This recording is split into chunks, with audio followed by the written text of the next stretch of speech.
For years, I've traveled the Interstate 40 across the country, and I've always wondered about the little ghost town that lies somewhere between Santa Rosa and Tucumcari, New Mexico. And I know that if you traveled I-40 through that area, you've noticed it and wondered too. The interstate runs right through the middle of the town. Now this time, my curiosity just got the better of me.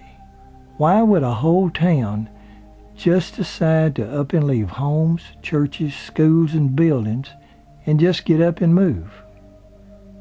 We're now standing on the north side of the expressway looking south at what is left of the little town of Cuervo, New Mexico. Now this building for years served as a schoolhouse, and I've seen pictures of this building when it was in much worse shape than it is now. Somebody, I think, has put a new roof and barred up the doors and windows. I think it must have been recently bought or something. It could have been somebody that maybe went to school here years ago, or in some way has a professional or personal connection to the community. Actually, lots of people are interested in old western towns and love to search abandoned buildings just for fun. Some take entire vacations just searching through old ghost towns. Although I didn't go into any of the buildings, I believe passing by I did see some actual old pictures still hanging on the walls. Now, if you're thinking about exploring Cuervo the next time that you travel through New Mexico, I want to relay a story that I only learned after my trip was over.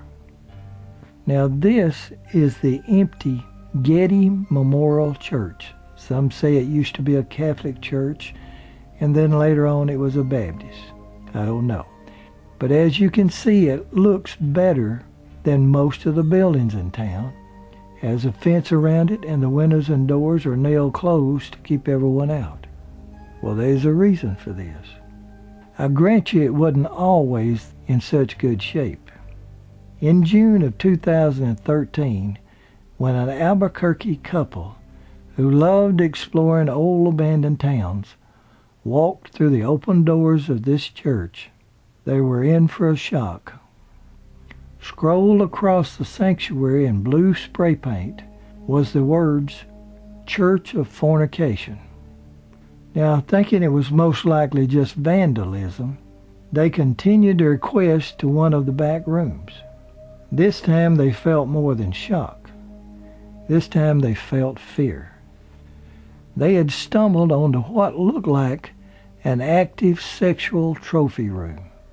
Pinned to the walls was used ladies' undergarments, and by each item written on the wall was a brief explanation of the activities relating to that garment. The couple quickly informed the New Mexico State Police. They investigated without results. Items began missing one by one off the wall. And then channel KRQE News 13 out of Albuquerque did a nightly broadcast in October of 2014 after they had heard about two lady photographers that traveled around taking pictures of old abandoned buildings. They were photographing an old house 7 miles west of Cuervo, just off Interstate 40, when they discovered the same items arranged in the same way and with more detailed stories. Just thought you might want to know.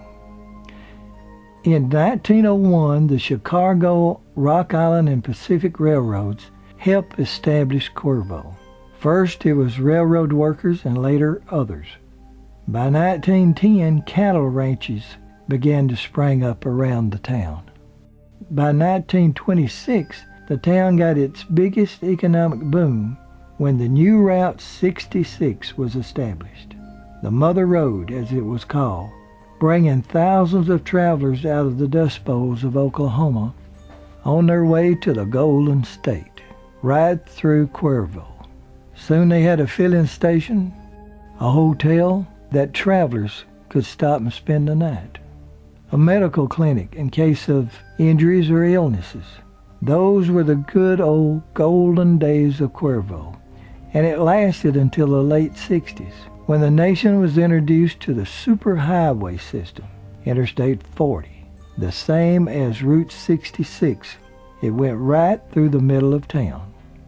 The town was informed, if you want people to continue stopping, you must have an on-ramp and an off-ramp, costing millions, and the town had to pay for it. Cuervo, New Mexico simply didn't have enough money, even though it meant the death of their town.